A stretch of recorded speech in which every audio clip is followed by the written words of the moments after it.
Hello, this is Gideon Emery, a.k.a. Balthier from Final Fantasy XII, telling you you're listening to the Raw Dogs podcast. And from this leading man, may you be the leading man in your own lives. Tune in, enjoy, farewell.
I would like you guys to at least play Pikmin 3. I can talk about the other Pikmins because they're impossible to get at this point. Emulation, maybe. What is this emulation? I would never partake.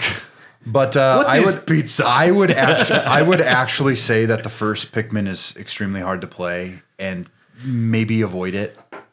Hey, everybody, and welcome to Raw Dogs.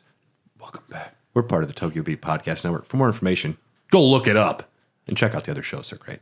My name is Brad, and I'm excited to continue discussing some of the greatest gamers in history's Henk Rogers and Alexey Pajitnov. Who else is here today? My name is Tyler, and I got big mustache energy. You got good mustache I got energy. big mustache energy. You quiet over there. You got good mustache energy. I got big mustache energy. My name is Dylan, and I'm the line block sliding into your DMs.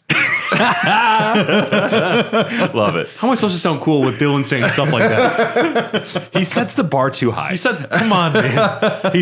When he's not throat singing, he's coming up with good little one-liners. I'm a mystery. The research for this episode comes from the Tetris Effect book written by Dan Eckerman. Check it out. Great, Dan. Great fucking book. And made me get my library card renewed. It was so good. I was just going to ask if Why you don't had a you just library buy card. it? Because it wouldn't have arrived within like a week. Oh, really? Yeah, I could have probably Popular? Oh, with the movie coming out, I guess, maybe. It was just Amazon. That was the way it worked out. And I get all my manga from Amazon. Amazon, where the people are abused, and But Amazon. At least I get to read Berserk. we don't care if there's a storm. I have every volume of Deluxe Berserk from Amazon. You don't need both legs to work. Cost me more than a PS5 altogether. The library had a Bayonetta art book. I was pretty surprised. Oh, sick. Yeah. I They should actually had a buy little that. video game section there, but Yeah, rules. as we left our story before, there was a confluence of many people heading to the USSR to figure out what the fuck was happening with rights. Because Robert Stein was selling rights he didn't have. He wanted to get a hold on home console rights, portable rights. Essentially, he wanted everything that he had already sold to many people. Well, in his mind, and maybe his defense, he thinks everything's a computer. That man probably looked at his toaster and was like, that's a computer. He knew what was going on. Dude. Yeah. He knew what the fuck was going on. And he knew when words were... This computer makes toast crispy. It's a computer. I cannot do it. If only the bread lines weren't so long, I This- could actually put the bread Look in at the toaster. microchips inside of this toaster. My half slice of bread still gets toasty in toaster. Great computer. 10 out of 10. Robert Stein is not Russian. Yeah, Now true. he is. Now everyone is a Russian. But so we have Robert Stein heading there to hammer out what's actually happening with these rights. He needs to get contracts. He's been selling stuff to the Maxwells, who own Mirrorsoft, and he's a giant dude. Think Rupert Murdoch. He Really? Fox News level? at the time, Really? big time. He owned many news outlets. He was a very big deal. I'm excited to tell you more about Maxwell at the end. Did he help ferment a coup against the U.S. government? You don't know. That's great. Yep. But they realized Stein seems really sketchy. We're going to send my son in there, Kevin Maxwell. He's going to go in there and get these rights himself. And meanwhile, Henk Rogers is going in for Nintendo because he thinks Tetris should be on the Game Boy, and it'll be the deal of a lifetime if he lands these rights. He's right. And he's right. They're all invited, except for Henk Rogers, who is going in without the proper visa into the USSR to ask questions that could get him thrown in prison or worse. And the kind of policy, too, from Nintendo is we have a lot of plausible deniability. If this gets us in hot water, we don't know who you are. I love seeing the shady side of Nintendo. yeah. It makes me feel cool. Well, I mean, I like all of it. Like, it's just like, we just really love making games. Don't fuck with us. This is our sex hotel. Yeah. Back in the day. They still have sex hotels. They're called love hotels, Bradley.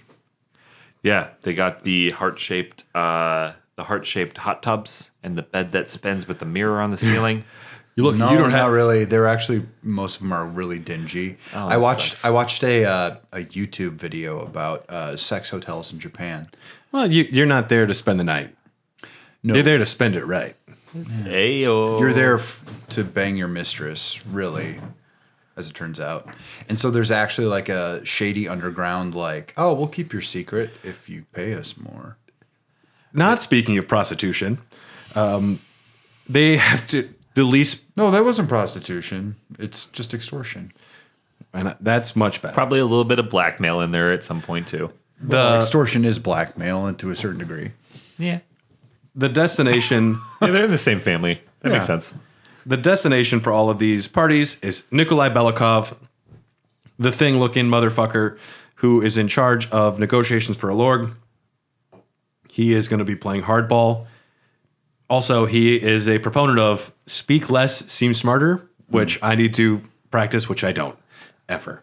My tactic is talk a whole bunch, don't give a fuck. That's pretty much what mine is too. That's the best tactic. But it's also like you can't lose. Mine is Yeah. lying to myself and say I'll fix it in post when I know I'm not going to go in and edit this episode. That's fine. I'm going to throw in some dope-ass Tetris music at the beginning and end, and y'all, we're going to fucking like Hey, it. Liz, 'Cause that listen. music is catchy.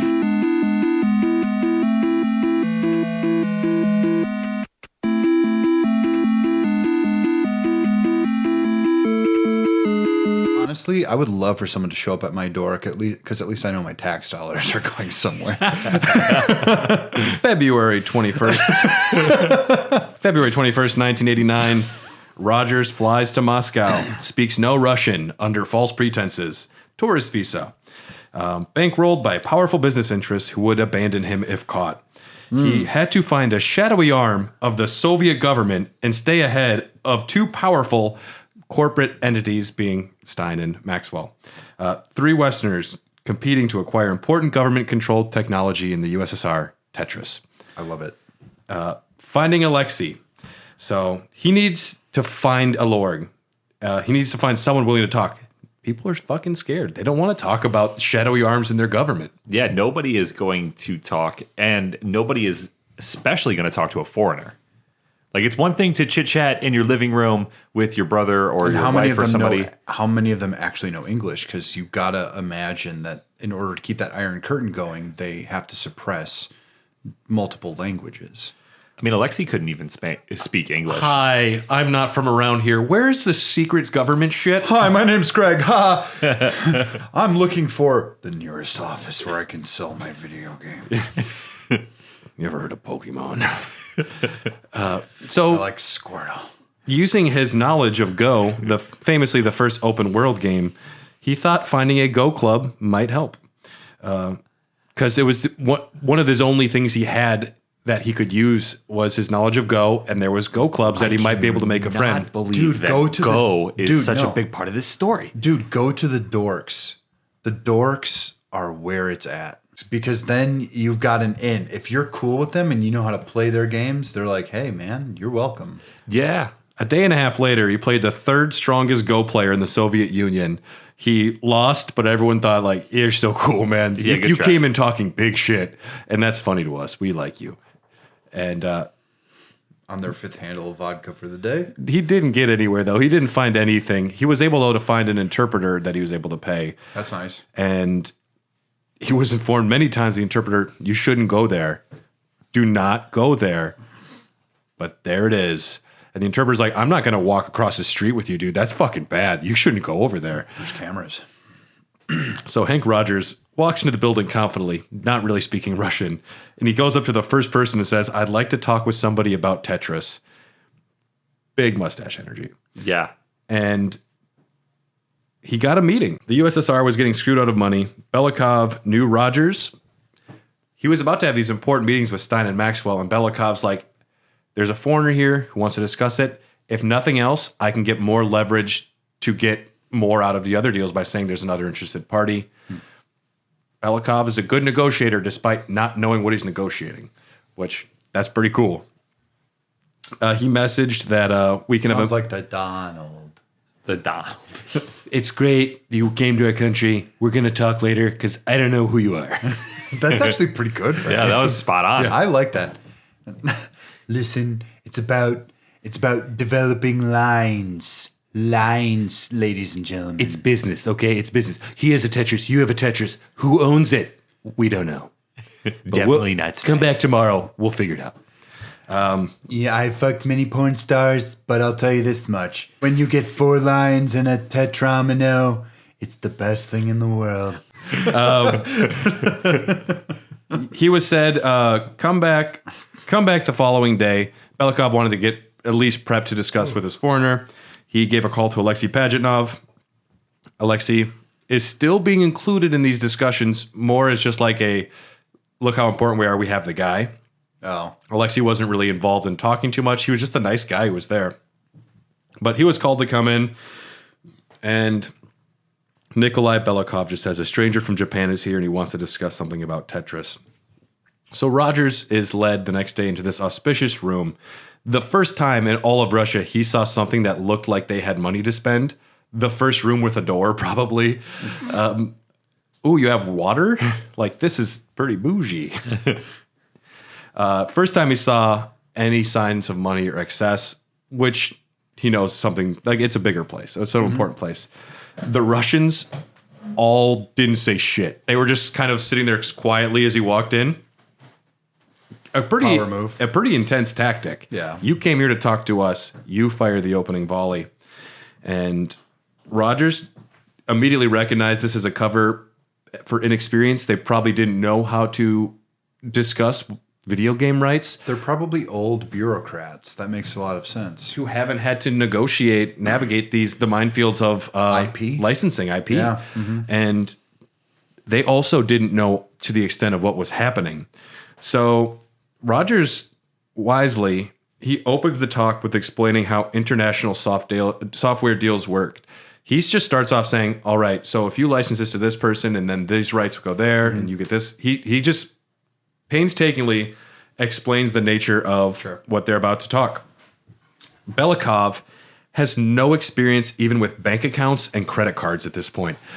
Belikov only deals with cash. Like I said, a good negotiator, but he is so outside of the realm of any of his understanding. Where is ATM? ATM? What is pizza? What is pizza? I barely got bread. Did you have pizza? I have no pizza. As the witch, he spins the door above the head. What is this, Italian pie? You're saying the plumbers are Italian, but they're from Japan? Chris Pratt would be perfect. And following this session, Rogers walked up and he shook Pajitnov's hand. He was most excited to meet Alexey Pajitnov. As a fellow game designer, he's just like, super cool to meet you. I want to know more about you specifically. Belikov informed Rogers they would allow him to make a formal offer for Tetris rights the next day. And so Pajitnov and Rogers, despite barely speaking any common language, they decided to hang out that night. And Pajitnov became his unofficial tour guide. They went and partied at a few spots. They drank some vodka. He took him to his apartment, and they just awkwardly talked about video games despite not having a lot of ways to talk. And that's actually really cool. Dude, they became best friends real quick. And Pajitnov said of meeting Henk Rogers, he offered me nothing and expected nothing in return. Like, it was not about business at all. Yeah. It was just like an enthusiastic, show me around, nice to meet you, your work is great. And yeah, they toasted with vodka in Pajitnov's apartment. All these people that are visiting Russia probably drank more vodka than they had drank in their entire life. And that, to think about, there's a lot of people that go there, like the Nintendo president of America has to spend a lot of time there, and they must have got so sick of vodka. I get sick of vodka immediately. Really? I hate vodka. You're not a fan? No. I like Bloody Marys. I can do it on rocks. It's fine. So the next day, he's going to make the formal offer for Tetris.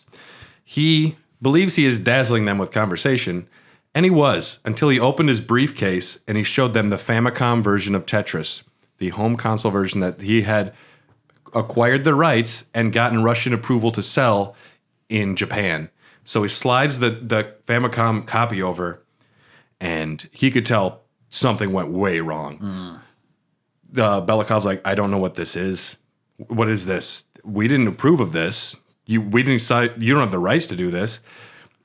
All of a sudden, it seemed like there was some shitty piracy, something illegal happening, and Rogers read the room real quick. He's like, oh, shit. He tried to save it. Clearly, some agreements are wrong. We need to figure this out. And the more he talked, the Russians seemed to get angrier. And this is bad. But Belikov insisted Stein and Andromeda were the only ones who had the rights to sell anything with Tetris. And to try and explain, no, I got these rights from this company who were sold to that company, nothing made sense. Horrible game of telephone. Yeah. He was losing it. But Belikov could see Rogers was very surprised at this revelation. So Belikov sent for the contract with Stein and brought it in.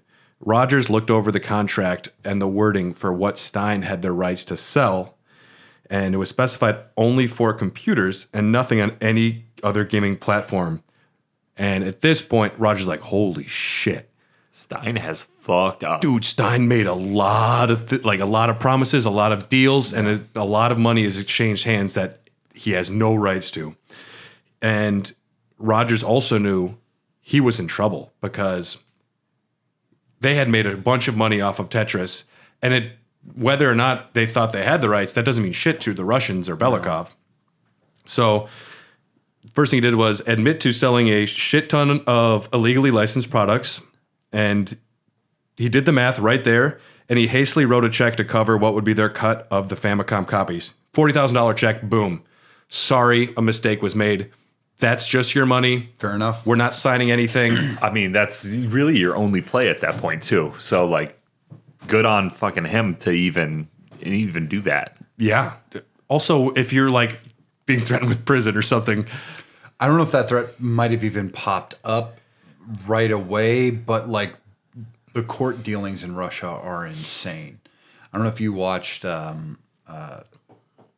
who's that famous serial killer? John Wick. Well, he is. He's technically, yeah. It's from Russia. Yeah. The Bear, the Iceman, the Iceman, the Iceman's the American. Iceman. No, the Iceman's American. It starts with a C. Chikatilo, Andre Chikatilo. Okay. Have you ever? Is he the one that watched has a dollhouse? No. That person didn't kill people, but never mind. That's not the topic. Okay. Yeah, Belikov was taken aback at being offered money with no strings attached. Clearly, Rogers was like, "We're going to make it at right." Well, he's saving his butt. Before we go forward, we need to make sure our business is understood what is happening. We thought we had the rights. This money is for you. And Belikov realized, oh man, I have a whole bunch more to talk about with Stein and Maxwell when they get here next week. He has to just reformulate the entire plan. He thought they were going to renegotiate like a deal that was already made. He didn't realize that they were screwed out of so much and so many rights were being sold without their understanding. And he put his ass on the line. Rogers announced Nintendo would argue the rights and would have the money to back it up. If you sold Nintendo the rights, we will litigate and look at this contract and make it work. We have all of the money and power we need to get you out of this shitty deal with Stein. And Belikov told him to prepare for these meetings and return with an offer in 3 weeks from Nintendo. Now this is when Belikov goes to town on these fucking nerds. This is the Russian dude just cornering these guys with negotiations. It's really cool. So Robert Stein comes in, and this dude doesn't know that he's been had. He doesn't know, like, everyone knows about what he's been up to now. And the first thing that Belikov required Stein to do was amend the contract that they had signed. He said it was, we're not talking about anything other until we have the original contract amended. And it was designed to make it look like it was more about late penalty fees and getting back pay for what was not done correctly. But they also changed the wording for computer games. And the wording, what was it? The wording changed to, the deal covered Tetris games on computers, but specifically changed to PC computers, which consist of a processor, monitor, disk drive, keyboard, and operating system instead of just computers. Yeah. That really solidifies it then. See, the thing is, if Belikov admits like that they're aware of it, they might not get more things signed. Right. They want to get more things written down and people to agree like, all right, something was wrong. We want to still do business. So just meet us at this point and then we can keep moving forward. Stein took a day to read them over. He just wanted to get to the rights that he still needed because he already sold them. So he signed it.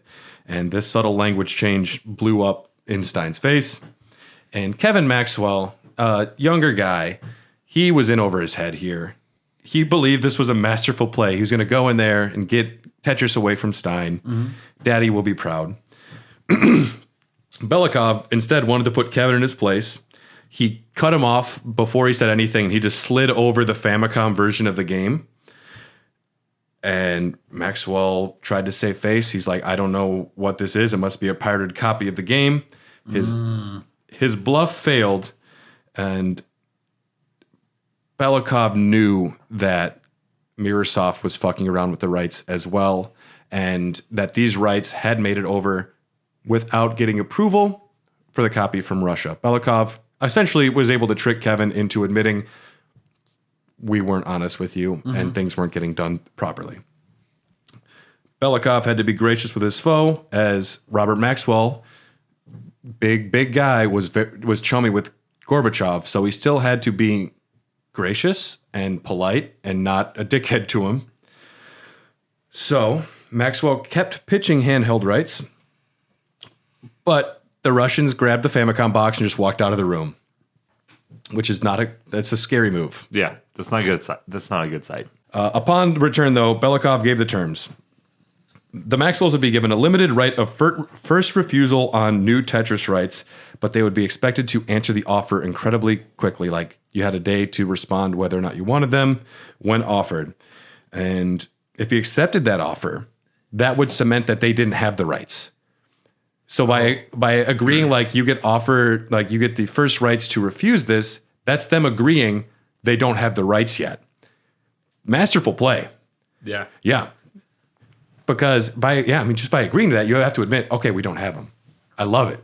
Belikov brought Stein in, tricked him, and then he brings in Maxwell and does a swoop-de-doo, all while drunk off his ass on vodka. Impressive. Masterful move. I mean, it also probably helps to have two guys standing behind you with guns the whole time. It doesn't hurt. Well, I know the Dylan character, so. That's you? You're Belikov? Maxwell. Oh, you're Maxwell. Mm-hmm. You're not going to like who Maxwell turns out to be. I know. But meanwhile, Rogers and Pajitnov are becoming more best friends. They're just hanging out in hotel rooms. Rogers brings Pajitnov to his hotel. They build bunk beds. The hotels are really bad, too. The nice hotels, they have fake appliances that don't work. You can't get shit food. If you can get it into a restaurant, it is the worst food you've ever had. It's all bad. Hopefully you get a piece of toast. Well, you can go to corner stores and shit, but the options I don't think were very good there either. Well, I mean, if you're already drunk on vodka, you might as well eat a baked potato. I ate another cabbage today. Welcome to the bodega. We have cabbage. We have potato. We have two cabbage and 3 potato. No banana for you. No, banana very hard to get this time of year. Potassium very difficult. But Rogers showed him his portable television he had, which was impressive despite being useless in Russia because they don't have the signals. But this was to show him the Famicom. And so these two nerds sit up in a hotel room and they show each other their video games. And Pajitnov got to play Tetris on the Famicom, but he was PC Master Race and thought it sucked. He thought it was clunky and he didn't like using the control pad. But he was really nice and didn't say like, oh, I prefer PC. Which now that's the preferred way of playing Tetris is with a D-pad and an A and B button. My preferred way is the VR. The VR is the most responsive. The PS4 and 5 controller is much better than the Xbox for Tetris. No, that's true. The VR version is superior. It's so good. Yeah. And there's actually less of a it's a minor amount of lag for if you play it without VR. The VR version though is faster. I was watching a master talk about it, and I was like, I didn't know. I think I'm gonna go home and play it. The next day, though, on Game Pass, it can't be. Yeah, Tetris Effect Connected is, but the next day, Belikov informed Stein. Robert Stein came back after signing away the amended contract. He's like, "Oh yeah, I'm not giving you the handheld rights. We can renegotiate coin-op rights, though," and Stein agreed to this. He thought he just needed to get more deals done to get further along. So Stein agreed for coin-op rights for the arcade, which he has already been using. And he agreed to retroactively pay for all the machines he had already sold. And Belikov told him, you have 6 weeks to give me $150,000 that you owe us for the arcade.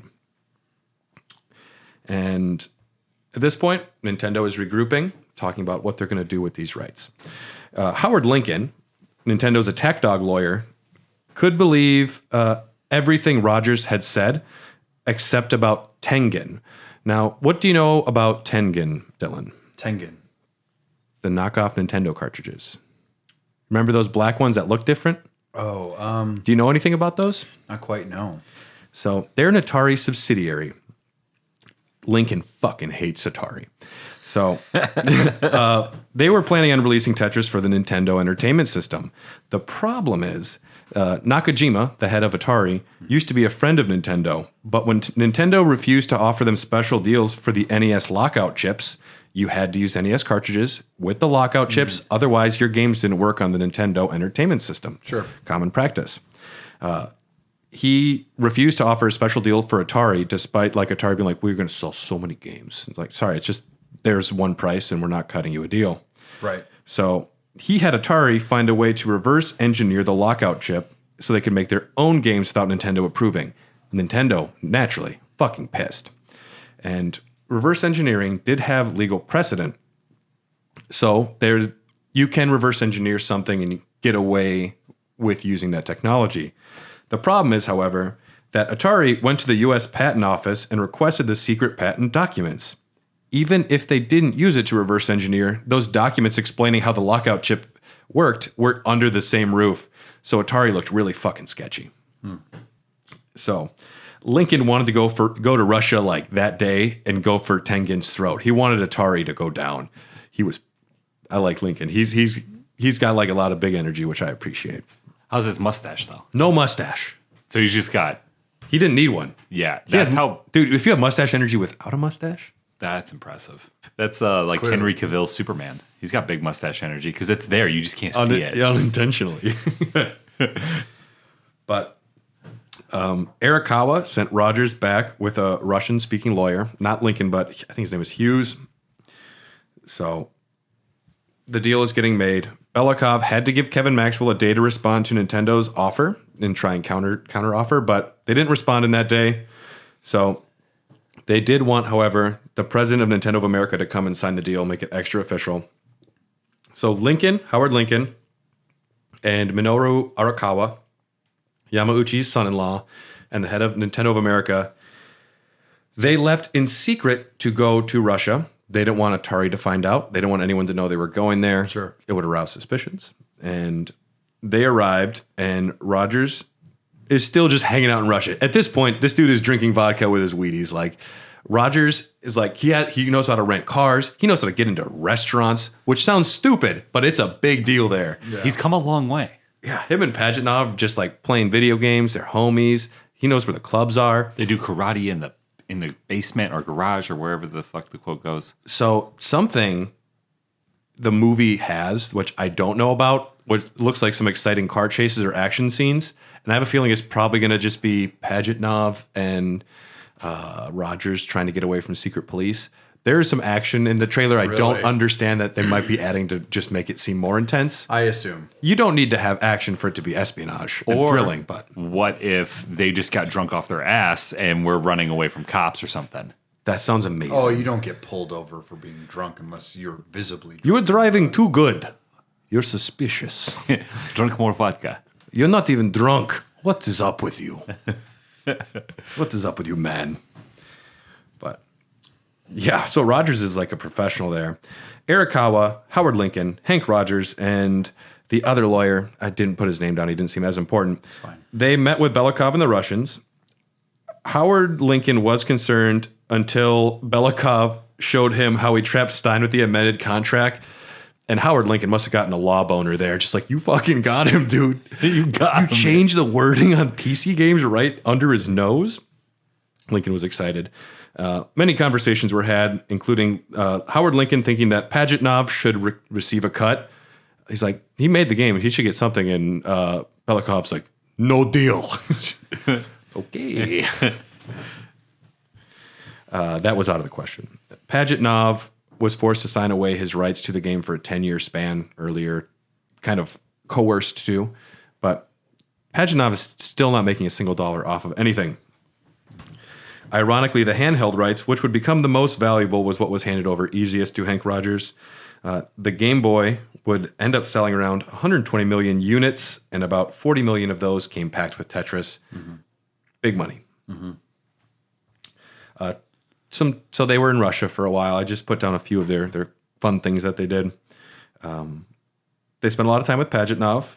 Arakawa showed his children, Pajitnov's children, the Game Boy, making them some of the first people outside of Nintendo to play it. Cool. That's awesome. Pretty exciting. Yeah. That rules. Lincoln and Arakawa were getting very fucking bored in Russia and eating shit food. And they're like, can we go to the Bolshoi, one of the only cultural things there? Rogers like, got you. Boom. Bolshoi tickets. Rogers became a major fucking dude over there. I'm curious. There's probably some really good stories, but he got him into the Bolshoi, and they don't speak Russian, really. So Rogers drops him off. He's like, I'll be out here when the show's done. Come here. And they were seated up in these really nice seats, and then they found out that Mikhail Gorbachev was sitting like right next to him, like at the row up or something. Old Moleface himself. Yeah. And they're like, we don't even know what this show is. What are we doing here? And like, they also knew that with Gorbachev there's no way Rogers would be able to pick him up outside. There's going to be a million cars and like secret agents and shit. And yeah.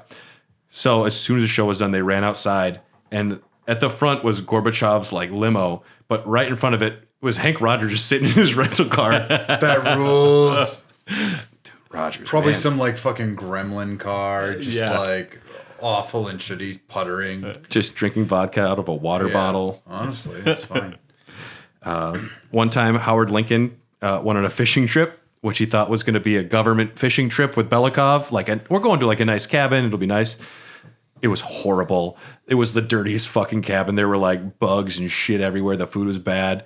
And he's like, we just went out on a boat with these Russian dudes who were all trashed, and no fish were biting. And I was like, how deep is the water? And he said people just walked by in the water next to him. And also, Nintendo was getting offers. The USSR was just in love with Nintendo at this point. And they showed him a mock-up of like a Russian space, like a spaceship, like a rocket with a Nintendo logo. And they're like, what do you think? And Lincoln's like, I don't know, man. I don't know. Is this impressive? Rockets are very cool. Mario on the moon. You've heard of Sputnik? Oh my god. Yeah. Or the Boris fella? This all kind of blows my mind, because when you when you zoom back down into like daily life and like when you're young, you don't understand how the world works. But playing my Game Boy on the bus to school and trading it off with people, playing Tetris with so much of this bullshit behind it, it's insane. Yeah. Like it's crazy. I legitimately like I'm so surprised at this story because I just keep thinking like, oh, I just like when the blocks line up. Oh, it's just some Russian game about blocks. Yeah, like all this went on behind the scenes. This helped me kill 6 hours on the trip up to my grandparents' house. Exactly. It is the first cultural export from the USSR in forever. It's some video game with the million shady business deals. And Nintendo is sending secret agents in to try and get rights to the Game Boy for a Game Boy game. It's so cool. Who's going to play Miyamoto? Miyamoto wasn't a big deal back then. No, I know, but there's probably like a scene, and he's working as like one of the male guys Or an intern or something. Yeah, and they're like, "Here, Miyamoto." No, in the back is like, no. The dude's name is Link. The lady's Zelda. Yeah. In a real Bronx accent or something. After these deals happened, Robert and Kevin Maxwell immediately super pissed. And they have big money, they have big power, and they're buddies with Gorbachev. And Kevin almost immediately threatens, like, my dad is going to call his friend Gorbachev, and you're going to be in trouble. Just wait till my dad hears about this. I'm telling him. I'm going to tell on you. My dad's going to talk to your dad, and you're going to be in trouble. My dad could beat your dad in a fight. Problem is, Gorbachev was dealing with I'd take another beer as well, please, Dylan. Problem is, Gorbachev is dealing with a country that is spiraling out of control, and he's losing his ability to lead.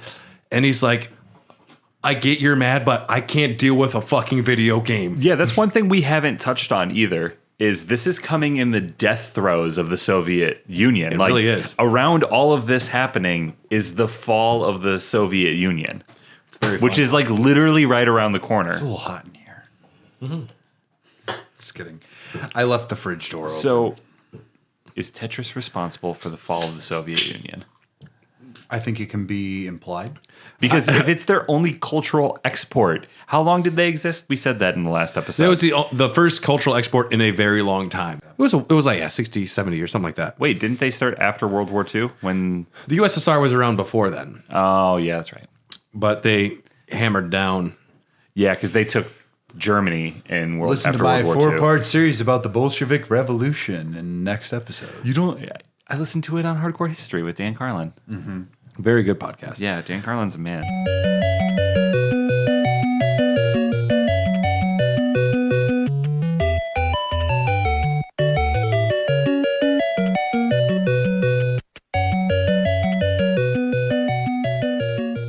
Robert Stein was informed, oh yeah, those handheld rights, we sold them to someone else. You're not getting those. And Stein I don't think he was too bummed. He did okay. But Lincoln, though, they sent a cease and desist. Tengen filed a U.S. copyright application for the Tengen version of Tetris. They filed a preemptive lawsuit against Nintendo to establish their claim. Phil Adam, the president of Spectrum Holobyte, was sent to hand-deliver a royalty check for PC rights, which seemed to be out of their control at this point. And he was also sent to carry a letter from Robert Maxwell to Gorbachev personally. He wanted to try and get Gorbachev on their side. In a comedy of errors, though, Robert Maxwell was late for a plane and never signed the letter. I don't know a lot about what else all happened there, but... He was late for what? He didn't sign the letter that was supposed to get handed off to Gorbachev, so he didn't have a letter to give him. They had a plan that failed just because he was late for a plane or something. What a dunce.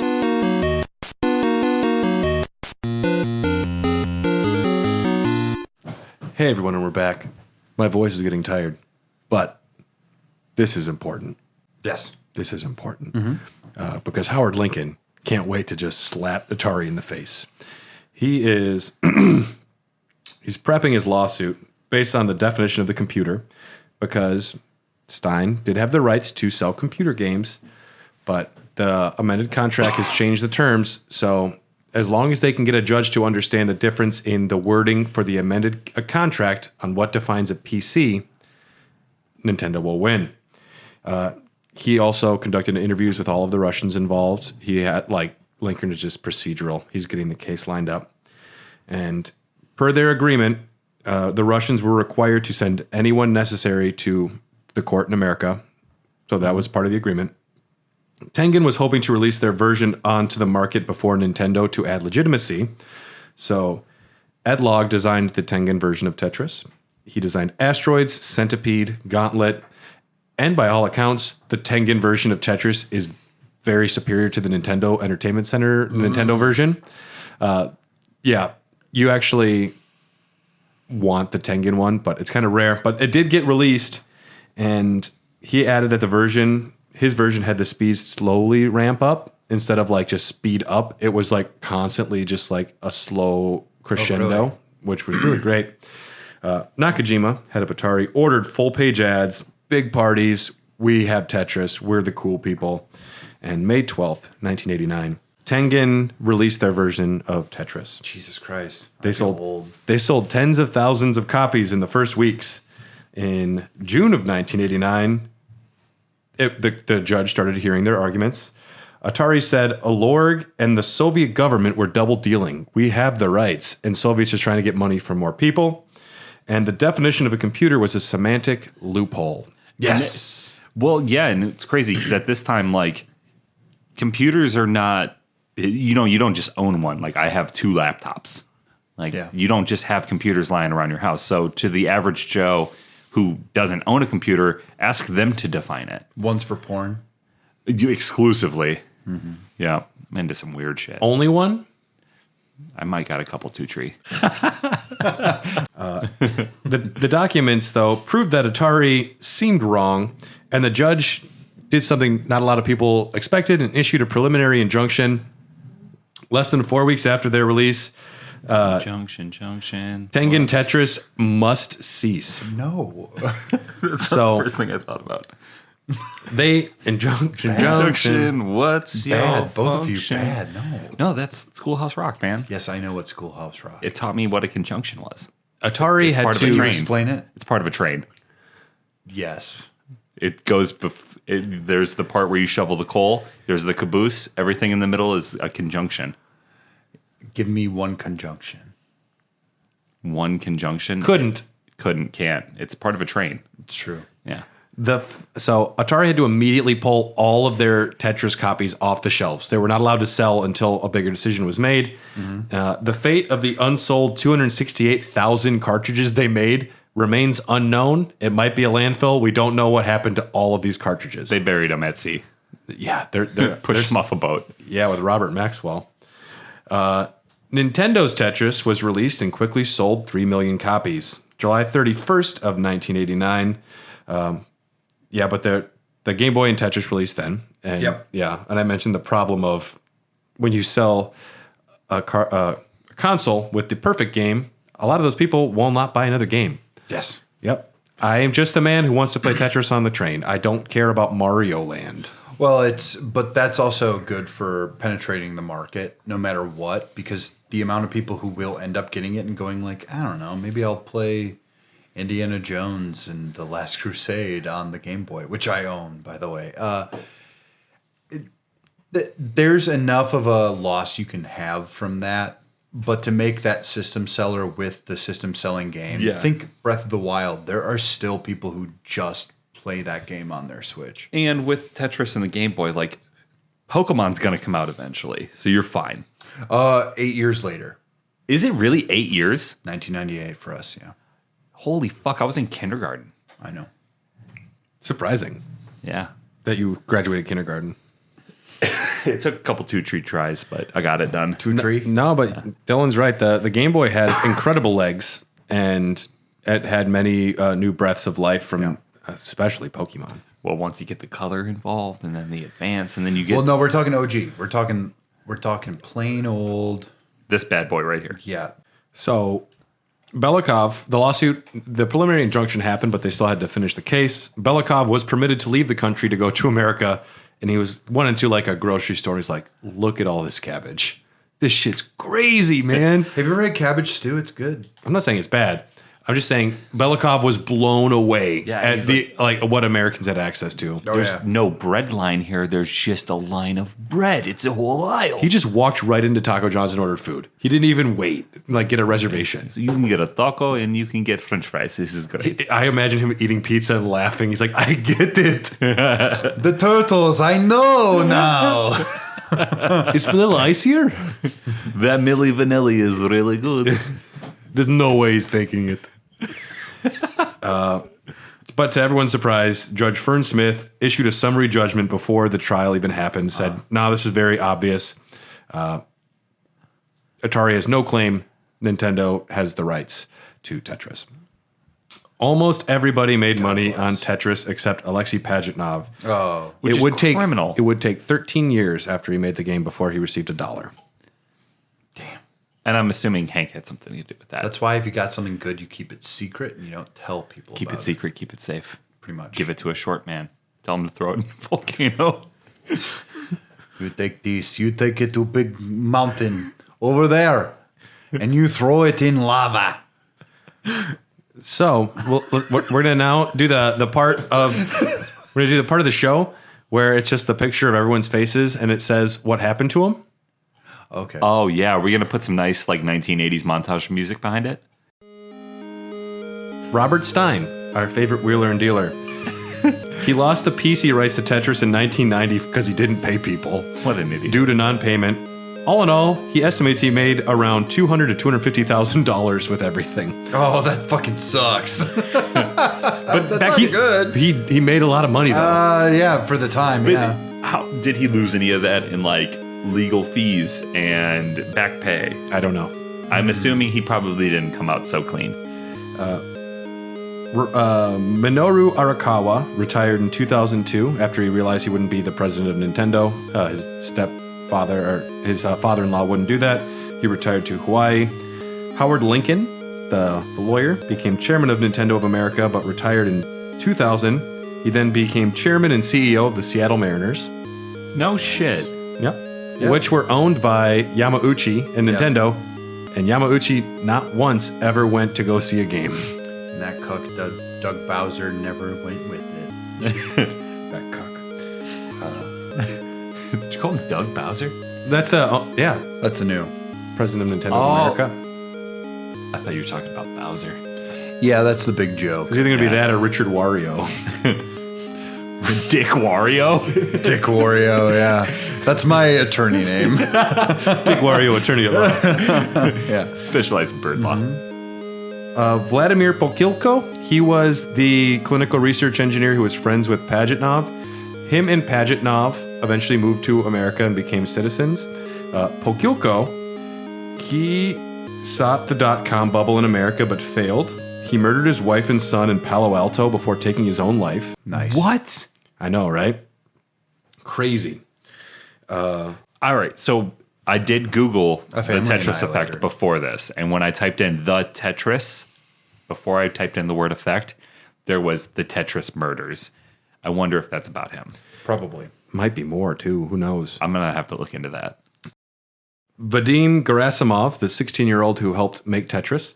He earned a PhD, moved to Australia as an engineer for Google. Our friend Belikov, the Soviet Union collapsed in 1991. Alorg became a private company, and everyone there scrambled to acquire whatever rights were lying around. Belikov acquired some of the rights to Tetris, and he sold his rights to the Tetris company in 2005 for $15 million. So what happened was, in 1995, Henk Rogers helped Pajitnov reclaim his rights to Tetris after the 10-year agreement. That's when they formed the Tetris company. So they were making a shit ton of Tetris. But they got the rights from Belikov in 2005. So Robert and Kevin Maxwell. November 5th, 1991, Robert Maxwell was sailing on his yacht, the Lady Ghislaine, and I saw this name. Ghislaine Maxwell, Epstein's lady, is Robert Maxwell's daughter. What? Kevin Maxwell's sister. Yeah. Dude, my mind is blown. So yeah, when you ask, is he as big as a Rupert Murdoch? Yeah, that's how big he was. Yeah. His daughter was in charge of a sex ring with Epstein. Holy fuck. That blew my mind when I read that part. Don't you forget about me. Epstein did not kill himself. No, he did not. Robert Maxwell was sailing on his yacht. His companies were more than $3 billion in debt. He was using employees' pensions to pay off this debt without anyone knowing yet. You can't do that. Did you know that? Rumors were spreading that he was a Mossad agent or a Russian agent, that he was orchestrating some real shady shit, and he couldn't stop these rumors. The crew were alarmed when he didn't respond. He completely disappeared from the boat. He was not on the boat. And oh, this reminds me of all those nice Russian people who jump off of buildings all the time. They just need more railings out there because people are falling. Yeah, people are. It seems like they need nets. Yeah. Nets are an important They are addition. clumsy people. No, I mean, if you're drunk off your Gordon vodka and you just really want to see that bird hanging on the side of the fucking building, and you look too far, and suddenly you're just like, oh, my grip, and then you're gone. Yet. No. No. Robert Maxwell, who was 300 pounds at the time, his body was found floating in the water a couple days later by another boat. They had to get a helicopter to lift him out. He was so heavy. What? 300? To lift him out of the water. That's what it said. They had a helicopter lift his body. Was he goopy? I don't know. I mean, salt water does not preserve a body very well. Yes, it does, actually. His death was never solved. They think it was a heart attack and he fell off the boat, which I don't think sounds like a thing at all. Well, for Tyler's sake, I could explain the laws of putrefaction, but... No. Kevin Maxwell was... They attempted to hold his son responsible, Kevin Maxwell, for the debt and stealing from employees' pensions, but he was acquitted. He filed for the largest personal bankruptcy in British history with debts of more than £400 million. And yeah, Ghislaine Maxwell, or Ghislaine, however you say it. Ghislaine, I want to say. That's probably more correct. Is Robert Maxwell's daughter. Wow. Holy shit. Our boys, though. Henk Rogers made millions of dollars after the Tetris deal was signed. He helped Alexey emigrate to the U.S. as soon as he could after they got the rights, where the programmer set up shop in Seattle. Henk Rogers would move to Hawaii and hung out with Minoru Arakawa, who also retired in Hawaii. And he became, Arakawa would become president and CEO of Tetris Online, a sister company for the Tetris company. And Henk Rogers and Alexey Pajitnov, once they got the rights, they formed the Tetris company and became best friends, just selling Tetris and making money together, good money, because Alexey deserved it. You deserved it if you're listening, dude. Yeah, man. I'd love to meet you. I almost did. Yeah. Henk Rogers founded the Blue Planet Alliance and Blue Planet Foundation with the goal of creating green energy technology. He is out there trying to stop fossil fuels from getting used in Hawaii. Love it. That sounds great. Badass dude getting played by Taron Egerton. All of his pictures, he looks pretty happy. He looks like a cool guy. Still has that mustache, too. Alexey Pajitnov in 1991 became a U.S. citizen. He produced games actually for Spectrum Holobyte, who they screwed out of a deal, which is pretty cool. He worked as a programmer for Microsoft from 1996 to 2005. He made many versions of Tetris, but the game that I didn't know he made was Hexic, which I actually played quite a bit of on the Xbox Live Arcade. Yep, Hexic's a cool game. Still designs games. I put OG as fuck, and they recently, Pajitnov and Rogers issued a joint statement like, yo, Russia sucks, dude. Like, we stand with Ukraine. They just came out and they like... Hell yeah, dude. Yeah. Hell yeah. Very cool. Notable games, Tetris, Weltris, Faces, ... Tris 3, Hatris. Well, we can talk about them maybe in a Doggies After Dark sometime, but he contributed to the designs of Yoshi's Cookie, Pajitnov. Played it. It's good. Yep. And that's where all of our heroes wound up. I have a couple of weird little facts here. And Dylan was 1 year old. Tetris is the second best-selling video game franchise of all time behind Mario. Mario has 826.38 million units sold as a franchise. Oh, Jesus. But when you break it down, Super Mario, 385 million. Mario Kart, 173 million. It is under the the Mario. umbrella, but But that barely counts because those are such different games. It's almost like Tetris should be the top. Tetris has 495 million. 425 million of those are mobile downloads. Still counts, but there is a asterisk for sure. I have definitely downloaded Tetris on the majority of phones that I have owned since they were capable of playing Tetris. You could play it on a fifth generation iPod with the dial. with the dial. Yeah, Nah, that I've makes done sense. it. It's Yeah. good. I played it on a Zune, I think, once in high school. I still have my Zune. Zunes were cool. They were not. Pokemon is the third best selling franchise of all time with 440 million. The mobile version of Tetris is the third best selling video game of all time, just one game. The mobile version sold 100 million. The number one best selling video game of all time is Minecraft. Yes. 238 million. Number two is GTA 5. Number four is Wii Sports. And Wii Sports, really? It was a pack-in. Yeah, I was going to say. For the Wii. The Wii is a big deal. Damn. The 16th best-selling video game of all time is the Game Boy version of Tetris, with 35 million units sold. It's available on over 65 platforms, and the rarest version is Tetris for the Sega Mega Drive, which currently sells for around $400. Damn. We have a little time to talk psychology. So, the Tetris effect. It's a term used in both medical and popular literature to describe the result of repetitive, pattern-based activity that eventually begins to shape the thoughts and imaginations of an individual. If you play enough Tetris, the patterns, the shapes start working their way into your head and affecting the way your brain is working. Yep. It's called the Tetris effect. Before Tetris, we might have called it hypnagogic imagery, literally a waking dream. I get these. I definitely get the Tetris effect after I play long enough. My brain constantly is just moving shapes in its head when I'm going to bed, especially when I play too much of Tetris effect.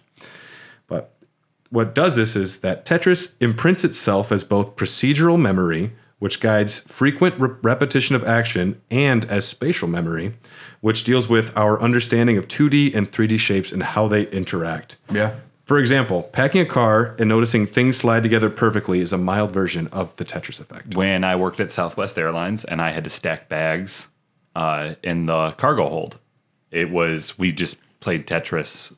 We would play Tetris in the break room on our phones and laptops and whatever, Game Boys, whatever you brought, but then actually doing it in real life, finding the bag that fits in the perfect spot, because you'd have like hundreds of bags that you have to cram into a very small space, so you have to use all of your space very efficiently. Put this on the Discord, but my job is literally Tetris / Death Stranding. Now I'll show you. You guys keep talking. It is so satisfying. Yeah, I used to pack groceries in high school, and that's very much like lining up the right things to fit in a bag, and it's very satisfying when it slides together nicely. Jeffrey Goldsmith was the one who coined the term Tetris effect in Wired magazine. He, the writer, had an extremely addicting experience when he first played the game in 1990 that blurred Tetris and reality together. After 6 weeks of intensely playing the game, he beat it. So you can beat the game for the Game Boy 1. And he put the game down, and he said he never played it again. The spell was broken.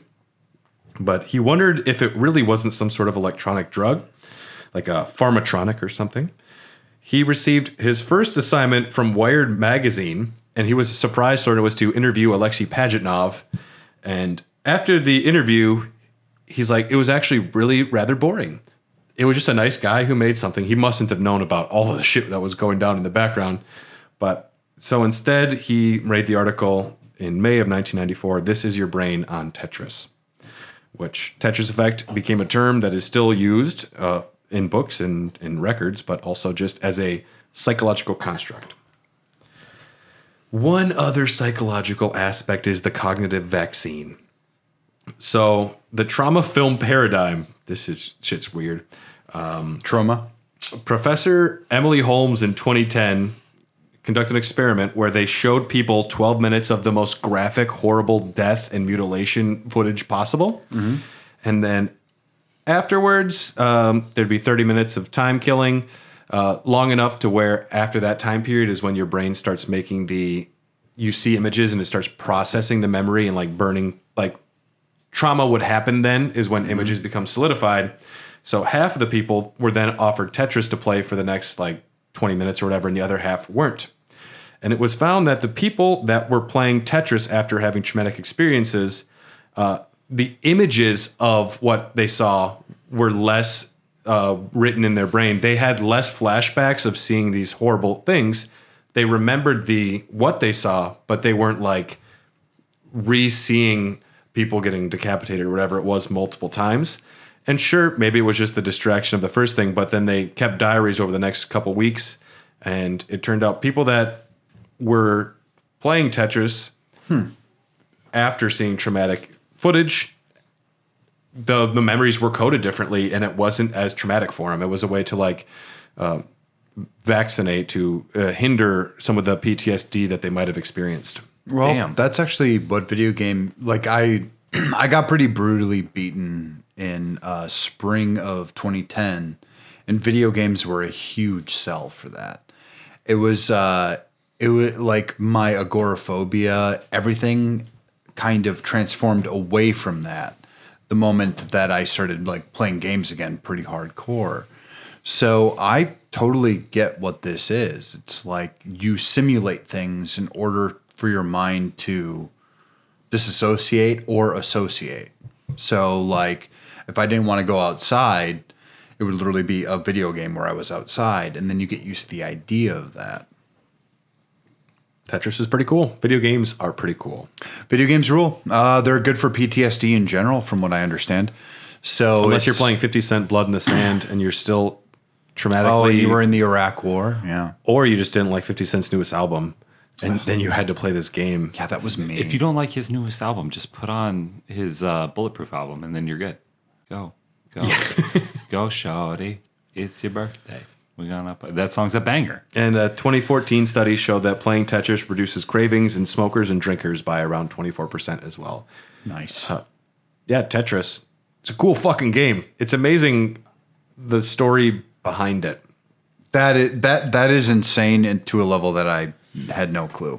I really like history. I really like podcasts. My favorite podcasts ever are about weird history. Things that you would not even think were linked or related.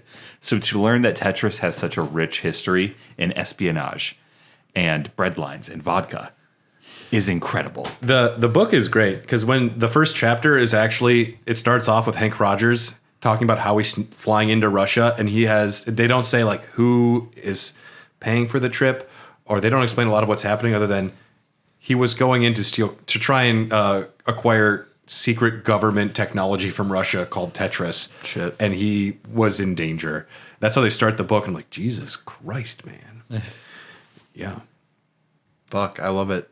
I love Tetris. I became obsessed with the game myself with Tetris Effect. Because when someone said the killer app for a virtual reality headset was Tetris, I'm like, you are dumb, and I don't believe you. Then you try it. And I played it for 3 hours straight. Yeah, it is. I'm going to go home and play it on my roommate's Oculus. There you go. Wherever you are right now, you probably have You have access. You have a few ways to play Tetris. Yeah. There's so many ways to play it. I watched a YouTube video that was showing all the different versions, and like the Dreamcast one, like go boom, boom, big flashy things, and then as soon as the game starts, it's just Tetris. Like you can church it up as much as you want, but it's just Tetris. It's one of those games that's near perfect. You can't really knock it. It's one of those games that can continue as long as you're good at it, which is also probably like the best way to make a video game. If you can keep playing it and you're fast enough, and if you ramp it up, some versions of Tetris don't ramp it up. But like if you can just keep going forever and ever, that is kind of what simulation theory is. It might be the first evidence that we're living in a simulation. I love that the game evolves too. Like Pajitnov made it this way, and then it gets into Gerasimov's hand. He's like, well, we'll color code the blocks.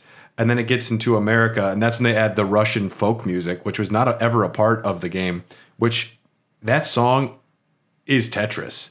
Yeah. It was like a folk song or whatever before, but at this point, not a single person would hear it and just like not associate it with Tetris before anything else. You couldn't. No one's like, oh, that is my favorite folk song, Karobaniki.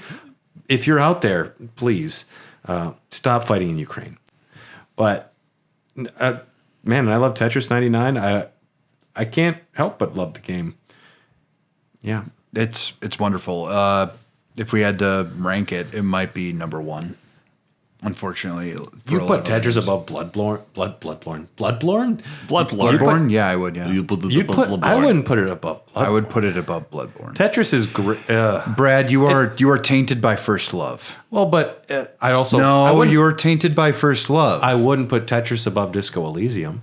Tetris is great, but it is a specific game, whereas I prefer a narrative. That's fine, but from it's a perfect game though. From pure video game standpoint, you can't deny what it is. So I would put it. I'd put it at number one. Well, we're gonna do a ranking here. We're gonna add it to our official ranking. Okay. So if people don't know, this is where we have ranked all of the games that we have discussed and played. At least I'm not even good at this game, and I still would. Yeah, my brother whoops my ass in it all the time. Yeah. Okay, game ranking. So we're going to start with, we can't go right to the top. It's got to work its way up. I know. Tetris or Resident Evil 7? Tetris. Resident Evil 7. Tetris. Okay. Tetris or Mega Man X? Tetris. I haven't played Mega Man. Tetris. Tetris or Final Fantasy VIII? Tetris. I'd go Final Fantasy VIII. Really? That's a rock, paper, scissors between you guys. So we go 1, 2, 3, and then you call what it is. Yeah. 1, 2, 3, scissors. I did rock. I'm sorry. I didn't say it. But okay. So Tetris or Resident Evil Village? Tetris. Resident Evil Village. Village. Okay. Tetris or Portal 2? Tetris. Portal 2. I'd go Tetris. Okay, so that puts Tetris as our 12th game. Ooh. And we're talking about Tetris for the Game Boy, like the original Tetris. No, I understand. Although they're all Tetris. They're all original. All right. I love that ranking. Do y'all have anything else that you wanted to talk about Tetris? We didn't talk about the various sequels and oddities, because there is a lot, but... I'm more of a Luminous guy. Just kidding. No, it's Tetris. No, I'm good. Tetris on the VR is probably my favorite VR game of all time. I will say that when I first plugged in and Brad lent me his PSVR and I played Tetris Effect, it was so distracting. I could not get into it because I was too busy looking at everything else. I took an edible and then put it on, and then I disappeared from reality for about 5 hours. I'm done. No, that wouldn't work for me. It was mesmerizing. So have you not seen the Tetris trailer? I have not. Have you seen it? I was going to watch it as soon as we were done. We can watch it right now so we can get a live reaction for you.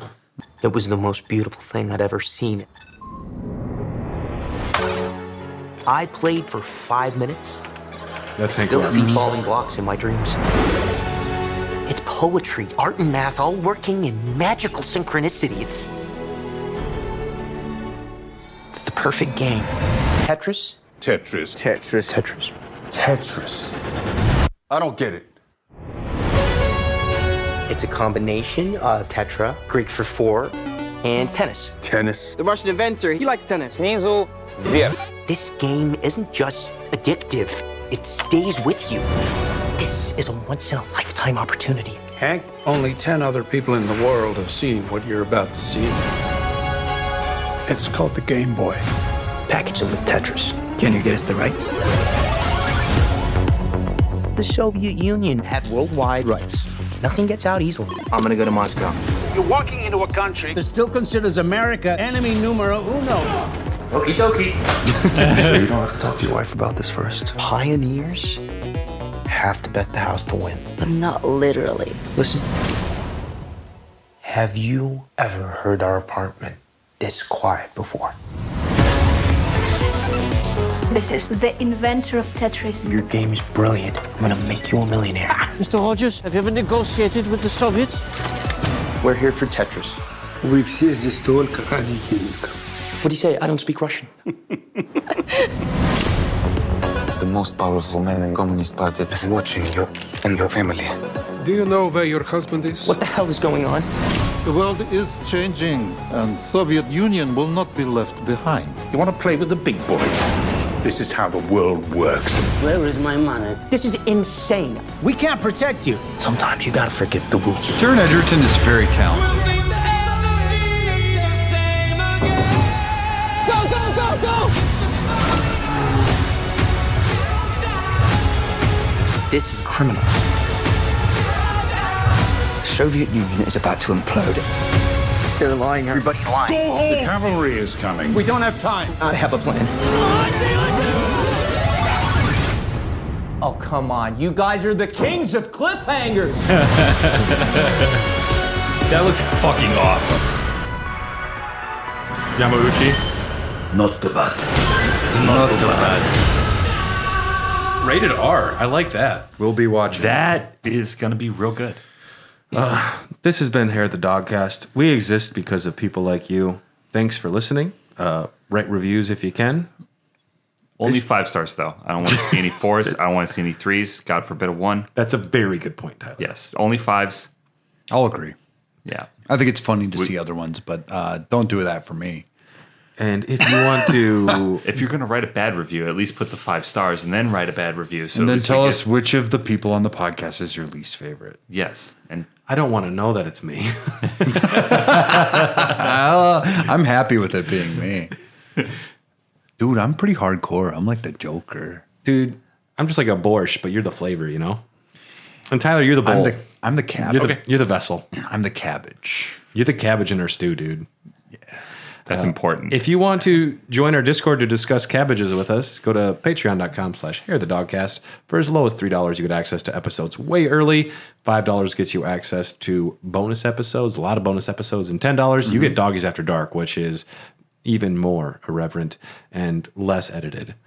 Unedited, actually. Unhinged. Special thanks to executive producers Brian Ward, Ryan Christianick, Kip Kipper, Phil Wright, and Jordan Hoff.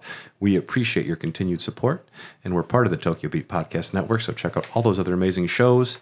And I'm excited to watch it. The movie looks really good. And I looked at the casting, and it's solid. It looks solid. The weirdest thing, though, to me was when I realized Robert Maxwell was Ghislaine Maxwell's father, and he died by disappearing from a boat. It's kind of like their family's thing, though. Yeah. It's kind of what they do. It's kind of what they do. This has been Raw Dogs. Dylan, take us out with one of your beautiful Dylan-y doos. If you can. I don't want you to... The final countdown?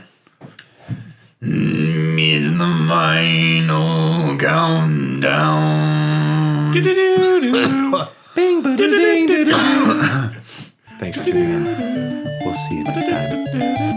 I didn't get the tone right.